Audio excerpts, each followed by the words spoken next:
રોજ દીકરીને ફોન ન કરવો, દીકરાને વહુને ફોન કરવો.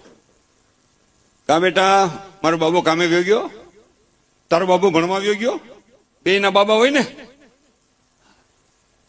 હું હે કરે. આ તો રોજ દીકરીને ફોન કરે.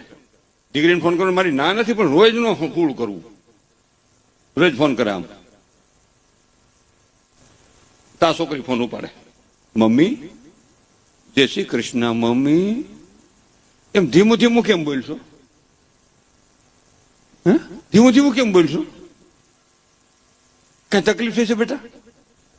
કઈ તારી હા કીધું તને? કઈ એ વાંદરે કીધું તને? કઈ એવું કેમ બોલો છો? મમ્મી વાંદરો શું કામ કહો? તઈ કેમ તું ફોન નથી ઉપાડતી? કેમ? એટલે તારી હાવ પાસે બેઠી છે એટલે? અરે જરાય મૂંઝાવાનું થતું નથી. કાયદે મોટા મોટ હજી હું તારી માં ઘોડા જેવી બેઠી છું, એટલે હું તમારે સટકાવવું છે એનું? તમારી દીકરીને કહેજો થોડુંક સીતાજીનું જીવન યાદ કરો, કે સીતાજીની જીવનની માલિકોર જનકપુરના ઝાડવા નથી જોયા, ધરતીમાં ઢબુરાઈ ગઈ ત્યાં સુધીમાં કોક દીક તો કહેજો દીકરીને થોડુંક સહન કરતા શીખ, જીવન સફળ બની જાય.